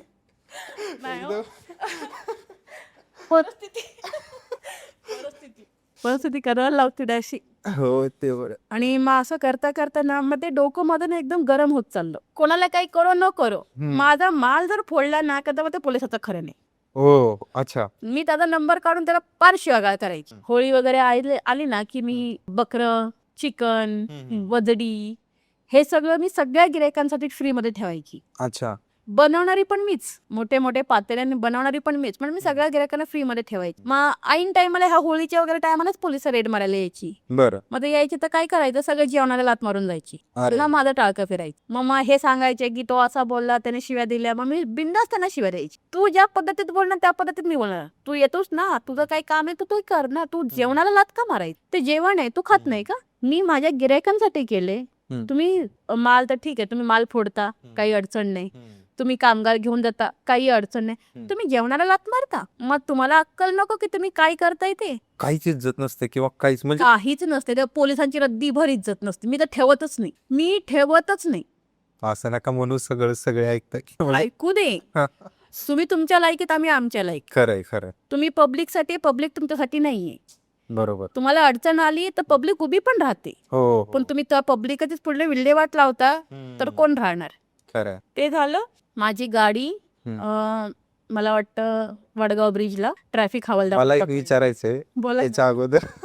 सॉरी, विचारलं तर चालेल ना? बोला. म्हणजे मला म्हणजे एक अंदाज आला की तिथं काय वातावरण असणार आहे. म्हणजे आपण जसं पिक्चर मध्ये बघतो तसंच असेल ना, एकदम फुल डॅशिंग. आणि हे म्हणजे एखादा डायलॉग किंवा नाही का, जसं पोलीस बोलतात ना आणि आपल्याकडून भाषा जाते, असं एखादं इन्सिडेंट सांगा ना, की म्हणजे तुमच्या रिअल भाषेमध्ये, मला तो ऐकायचा आहे. मला ना खरं सांगू ना, माझ्या शिवाय लय घाण आहेत. मी बीप लावतो त्याला, पण मला पर्सनली ऐकायचं म्हणजे लाईक ते समोरचा जर मला, तर मी कधी नसताना जर पोलिसांनी आले आणि माझ्या नवऱ्याला शिवा दिल्या, कुठल्याही भाषेत देव, लवड्या बोलो, तू यायची गाण बोलो, त्याला त्याच भाषेत शिव्या. हो ना. तुला लावडा नाही का? आईला. तुझ्या आईला गाण नाही का? तो परत येतच नाही माझ्या दारात. बापरे. तो येणारच नाही परत. आणि भाईगिरीचे पोरं, भाईगिरची पोरं म्हणजे त्यांना ते जर कधी असं भरपूर. तुम्ही विचार करा ना, ह्या एवढ्या मोठ्या ह्याला हँडल केले मी इथं नरेगावात, तर ही तर चिल्लर आहेत माझ्यासमोर. आयुष्यात. खरं का? काय करणार करून मला ह्यांची लायकी माहितीये कुठपर्यंत असते. कुठलाही भाई असू द्या. आज गुन्हेगारी फार कमी झालेली. ह्यांची लायकी कुठपर्यंत असते. तुम्ही रेप कराल, तुम्ही मारून टाकाल, तुम्ही जाळून टाकाल, तुम्ही पुरून टाकाल. ह्याच्या पलीकडे तुम्ही काहीच करू शकत नाही. बरोबर. तुम्ही अख्ख्या खानदान करू शकता. तुमचं आयुष्य काय जेलमध्येच जाते. बरोबर. ह्याच्या पलीकडे कुठे जाणार आहे? आम्हाला मारून तुम्ही जगणार आहात का? नाही. मग तुम्ही पण जगा ना, आम्ही पण जगतो ना. बरोबर आहे. जेव्हा मी कात्रचा धंदा टाकला तेव्हा गावची लोक, अरे आम्ही गावकरी. पण तुम्ही एवढे वर्ष कुठे गावकरी झोपला होता? तेव्हा गावकरीला आठवलं की आम्ही गावकरी म्हणून दगडफेक व्हायची, लूटमार व्हायची. नाही का, लूटमारीमध्ये माझ्यावर वार झालेत. वार झाले तुमच्या? हो, पार माझ्यावर वार झालेत. पार इथे 3 वर्ष होत आली. एवढं डेअरिंग म्हणजे? ऍक्च्युली काय झालं, 2023 नाही 24ला, मी आता 3रं वर्ष लागेल. 24लाच मी दुकान वगैरे बंद करून भाजी पण विकते ना मी तिथे. बर. ते दारू विकत बसले होते, तर मी काय करू, तिथे दिवसभर मला उभं राहावं लागतं बिल फालतूचं. म्हणून मी आपला भाजीचा धंदा लावला होता. सगळं झालं होतं, तर मी त्यांना म्हटलं की तुम्ही 2 गिरायक बसले होते भैया लोक, मी त्यांना म्हटलं एवढं मी बघते, तुम्ही जाऊन सगळे कॅरेट वगैरे आतमध्ये ठेवा टपरीमध्ये. मी जाताना पाहते तिथं 5-6 जण उभे आहेत. आता ते मास्क वगैरे लावून ते फोनवर बोलतायत. एवढे तर भरपूर लोक तिथे असतात. बरोबर. डेली तिथे पिणारे खाणारे दिवसभर असतात. आपण कशाला विचारतोय की तुम्ही इथे कशाला थांबले, ते पण मास्क लावून म्हणून. जशी मी आत गेले तशी लोक आतमध्ये आले. ह्यांच्या हातात कोयते बिते नाही का. पण आणि हे बाहेर आले, मी बसले होते. मी विचारलं काय पाहिजे, तर मला म्हणलं या धंद्याचा मालक कोण आहे? म्हटलं मीच आहे. तर मला म्हणलं उद्यापासून धंदा चालवायचा नाही, धंदा बंद करायचा. म्हटलं का? नाही म्हणलं धंदाच चालवायचा नाही. म्हटलं रिझन तरी सांग, का नाही चालवायचं? नाही म्हणले धंदाच चालवायचा नाही. याच्या आधी पण मला फोनवर धमक्या आल्या होत्या की तू धंदा चालवायचा नाही, तो धंदा सोडून जा, आम्हाला चालवायचंय. अच्छा. धमकी देणारी कोण होती ते मला माहिती होतं. बरं. पण मी तिला म्हटलं होतं तुझ्यात दम असेल ना तर समोर येऊन बोल. तुझ्यात जर दम असेल ना तर समोर येऊन बोल. हनुमाननगरचं सोडला म्हटलं, इथनं नाही सोडणार, हा माझ्या मेहनतीने मी उभा केलंय. मग ते 2 गिरायक होते, त्यांच्याकडे चालले होते. मी म्हटलं त्यांना काही बोलायचं नाही, मला बोला काय बोलायचं. ते गिरायक आहेत म्हटलं माझी. ते एकाने काढला कोयता आणि लागला सपासप मारायला. तो डोक्यात मारत होता, तर मी असे हात केले तर हाताला बसले. असं झालंय. एवढं करून जे तो ऐकतच, तो दुसरा एक तर थांबत, अरे थांब, तो ऐकतच नव्हता, तो सफासफ मारायला लागला. हा असं मला इथे लागलं, इथे लागलं, इथे तर मला फार लागलं की बघ इथं टाका पडलाय, टाके पडलेले आहेत. इथे दोन्हीकडे टाके पडलेत. मी असे दोन माझे हात रक्त गळत होते, मी ओरडू पण शकत नाही कारण की ती 5-6 जण होती. बरं. करणार तरी काय मी? दोघं नवरा बायको असं तर दोघांना सगळ्यांना धुतलं असतं, पण नवरा बाहेर होता, करणार काय? मग जशी ती बाहेर आली तशी मी पळत आले बाहेर. मी ह्यांना म्हंटल, अहो त्याला ऐकायलाच जात नाही, मी ओरडते तरी त्याला ऐकायलाच जात नाही. शेवटी ते भैया लोकांनी जाऊन सांगितले की असा असा प्रकार झालाय. मी गाडी काढली आणि त्यांच्या मागं पळाले, तर कुठे पळाले हे बघायला. हे नाही बसले की मी पहिले पट्टी बांधू, लागले तसं लागलंय तसंच. मी हे नाही बघितलं की पहिले मला पट्टी बांधली पाहिजे. मी म्हटलं त्यांच्या मागं गाडी पळवा, म्हटलं कोण आहेत ते मला बघायचंय. मला काय दोघा तिघांवर डाऊट होता. मी त्या सगळ्यांना दुसऱ्या दिवशी उचललं, सगळ्यांना. मी ज्याने पहिल्या त्याच्यावर रात्री त्याच्याच घरी गेले. तो म्हणला मी नाही काय केलं. म्हणलं मी माझ्या पोरांची शपथ खातो, मी केलंच नाही काय, असा म्हणला. मग दुसऱ्या दिवशी सकाळी रात्री अशीच आले, कात्रज चौकीला गेले, तिथं कंप्लेंट केली. ते एक आहेत सर, त्यांनी रुमाल बांधला दोन्ही हाताला. त्यांना म्हणलं अरे हिला पहिले दवाखाना तरी घेऊन दे शाहरुख, रक्त गळतंय. बापरे, एवढं लागले तुम्हाला? काय म्हणजे तुम्ही फुल. त्यांनी म्हणलं पहिले दवाखान्यात घेऊन जा, तिला रक्त गळते सगळं. त्यांनी त्यांचा रुमाल माझ्या हातांना बांधले. मग दवाखान्यात गेलो तर इथल्या कोणी डॉक्टर हात लावत नव्हते. त्यांनी नॉर्मली पट्टी केली, तरी रक्त थांबेना. पट्टी जरी केली तरी रक्तच थांबेना, रक्तच गळते. मला रात्रभर झोप येत नव्हते कारण की सगळीकडे लागले तर दुखते, काय करू? पहाटे 5 वाजता उठून आंघोळ केले. हे पहिले गेले, हे रोज पहाटे 5 वाजता जायचे, हे गेले. मी आंघोळ वगैरे केली आणि मी पण गेले. 9 वाजता धंद्यावर पोचले. तिथं सगळं सेटअप केलं. जो माझा कामगार होता त्याला घेऊन त्याला सगळं काही सांगितलं आणि त्याला एवढं पण सांगितलं की कळू देऊ नको कोणाला, की गिऱ्हाईक घाबरतं. मग तसं मी ससूनला गेले. त्यानंतर पट्टी वगैरे बांधलं. पण एवढे वार झाले, सगळं झाले, तुम्ही म्हणजे एकदम फुल दबंग लेडी आहे तुम्ही, दबंग लेडी. मग नंतर जेव्हा मी कंप्लेंट नाही केली, नंतर माझा नवरा लय म्हणलं की कंप्लेंट करू. मला कंप्लेंट नाही करायची, मला बघायचे परत कोण येते. अच्छा, कोण येते ते बघायचंय, कारण की एवढ्या वर्षात कोण आलं नाही ना. आणि आता जर आले तर परत येईल. कोयते बिते घेऊन डायरेक्ट म्हणजे लोक. मग त्यांनी हा नाही विचार केला का बा लेडीज आहे तिला कसं मारावं, हा विचार नाही केला. सप्पा वार करायला लागला. शपथ, त्या टायमाला माझा जीव पण गेला असता. तुम्हाला भीती नाही का वाटली? म्हणजे एवढं सगळं होतंय आणि तुम्ही डायरेक्ट म्हणजे काय कर. माझा नवरा मला किती ओरडला, आपण तुला पाठीमागं पळायला जागा होती ना, तू पळायचं होतं. म्हटलं अंधारात मला दिसतंय काय, कुठं पळायचं, आणि समोर कोण येते, समोर दिसणं तरी पाहिजे ना की कोण येते ते. पण ते आता तुम्ही ह्या धंद्यात आहे म्हणून विचारतोय, कारण मला माहित नाही म्हणून मी क्युरियोसिटी म्हणून विचारतोय. हे सगळं एवढं धंदा चालवतं तुम्ही, मग भीती नसते का बाबा कधीही कुठूनही काही होऊ शकतं? आणि त्यातली त्यात काय नाही, काय झालंय आता ते कोयता गँग आणि ते बरंच आता चाललंय ना. झाले. हो हो हो, मग हे भीती नसते का की बाबा कधी जीव जाऊ शकतो? कशासाठी भीती बाळगायची? एवढे वर्ष, आता मला वाटते 2019 पासून आम्ही धंदा चालवते. नाही 18 पासून तर 2025 पर्यंत तर काहीच झालं नाही एवढ्या वर्षात. हा, लुटणारे वगैरे हनुमान नगर मध्ये यायचे तेव्हा ते असायचे, ते तोडफोड करायचे, ह्यांना मारून बिरून बरेच वेळा फोन बिन घेऊन गेलेले आहेत. पण तिथं येऊन हे असं करतील हे कोणाला माहित होतं? आणि तिथं टाकून पण मी 2021-20 मध्ये तिथं टाकला. तर 2-3 वर्ष तरी काही झालंच नाही, कारण की सगळ्यांना माहिती आहे की माझा धंदा आहे. मग असं होईल एक, आणि ज्या दिवशी ज्याच्या बरोबर भांडणे झाले होते त्याच रात्री हे सगळं प्रकार झाला, डाऊट त्याच्यावरच येणार ना. माय गॉड. मग त्याला सकाळी त्यांनी कॉलर पकडून धरून ठेवलं होतं. तो म्हणला ताई मी काहीच केलं नाही, तुम्ही कुठं शपथ घ्यायला सांग, तिथं जाऊन घेतो. मी काही म्हणाल माझ्या पोरांची शपथ घेतो, पण मी नाही केलं. मग तू नाही केलं तर करणार कोण? कारण की भांडणं तुझ्यावर झाली होती आणि तूच धमकी देऊन गेला होता. त्यानंतर तर आतापर्यंत तर कोणी आलंच नाही. मग त्यांना वाटलं बहुतेक घाबरून बिबरून धंदा सोडून घरी बसेल. तुम्ही पण मारलं त्यांना रिटर्न? मी कसं मारणार? म्हणजे म्हणजे ते असतं ना बदला घेणं आणि हे ते. कळलं तर घेणार ना.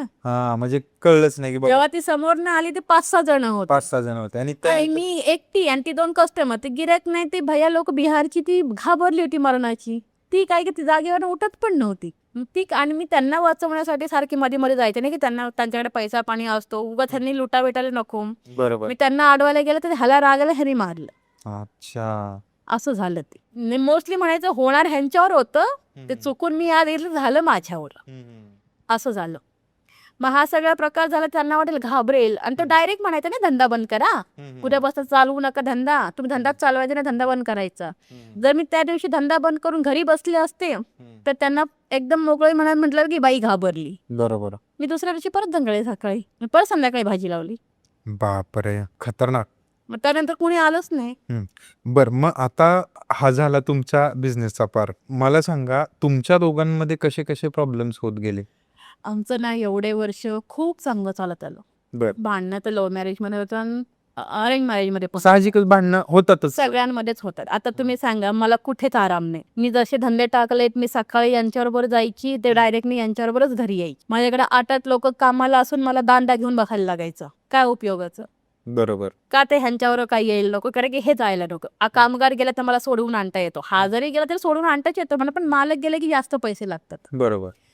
तर मी काही एक दिवस जरी घरात राहिले ना दादा, एक दिवस तरी रेड पडलीच पडली. अच्छा.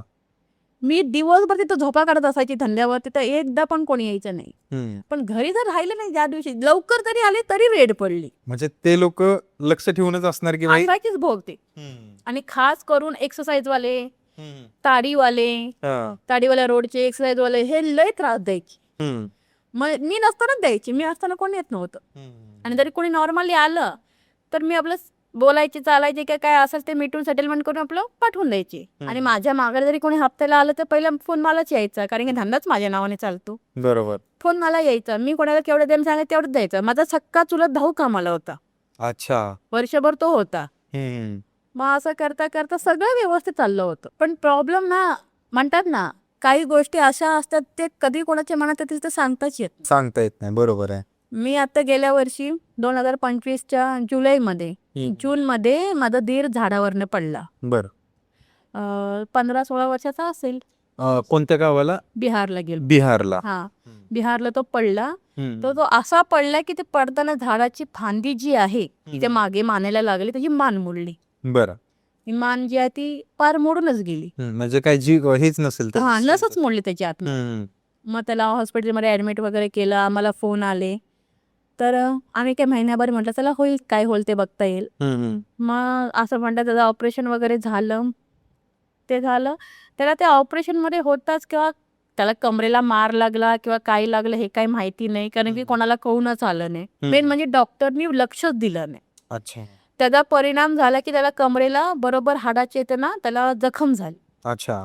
ती जखम बघता बघता मोठी होत गेली. इन्फेक्शन वाढत गेलं. हा, मोठी होत गेली तर त्याला खड्डा पडला. आपली 4 बोटं जातील एवढा खड्डा होता. बापरे. मग त्याचा व्हिडिओ वगैरे आला आम्हाला. ड्रेसिंग वगैरे ते सगळे हात घालून करायचे, ते सगळे व्हिडिओ वगैरे दाखवले. मग नाईलाजाने आम्हाला जावं लागलं तिकडे जावं लागलं. जाईपर्यंत सगळं चांगलं होतं. जाईपर्यंत एवढ्या वर्षात आम्ही ह्याचं प्रेम कुठं कमी पडलं नाही, हा कुठे कमी पडला नाही, ह्याचं कुठे जीव कुठे कमी पडला नाही. तो मुलांच्या ऐवजी जास्त करून म्हणजे माझ्यावर जीव होता त्याचा. आणि माझ्यावर तर जास्त करून माझे लाड करायचा, माझे सगळे हट्ट पुरवायचे. आणि काय असं तरी मी त्याच्याकडनं कधी काय अपेक्षा केली नाही, पण नॉर्मली जे काही करायचं तो सगळं करायचं. 10 वर्षात ना, तुम्ही सांगा, तुम्ही ज्या बाईवर 10 वर्ष प्रेम करताय की कुठल्या मुलावर करताय, मुलीवर करताय, तुम्ही 10 वर्षात तुमचं प्रेम कमी होईल? कसं काय शक्य आहे? उलट अटॅचमेंट अजून वाढेल ना. भांडणं झाली किंवा काही झाले तर कमी होईल का? नाही, प्रेम तेवढं कमी होणारच नाही ना. मग ह्याचं झालं कुठे? अटॅचमेंट जे असते. गेलो आम्ही तिकडे, जाईपर्यंत घरी पोचेपर्यंत सगळं चांगलं होतं, काहीच वाद नाही. अर्धा दिवस झाले सगळं चांगलं होतं, काहीच वाद नाही. आता तिथे फॅमिली मोठी आणि मुस्लिम म्हणजे तर थोडं ऍडजस्ट, हिंदू लोकांना, मला मेन म्हणजे कोणी का असे ना, ऍडजस्ट व्हायला वेळ लागतो. बरोबर आहे, कुठेही असू दे. कुठेही असू दे. तर आता एवढी मोठी फॅमिली, इथं प्रायव्हसी नाही, मला इथे सगळी प्रायव्हसी होती. मग ते थोडं ऍडजस्ट व्हायला वेळ लागतो. हे नवऱ्याने समजून नाही घेतलं किंवा सासूने समजून नाही घेतलं. सासू प्रत्येक गोष्टीसाठी बोलायची, पाणी वापरलं, जेवण, प्रत्येक छोट्या मोठ्या गोष्टीवर पण सासू बोलायची. अच्छा. तर मला राग यायचा.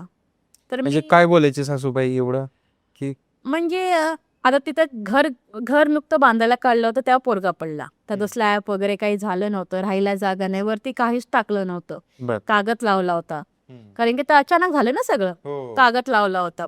मग पाऊस पडायचा भरपूर, एक तर पावसाळ्याचे दिवस, पाऊस भरपूर पडायचा, जायला द्यायला जागाच नाही. मी करणार काय करून तिथे?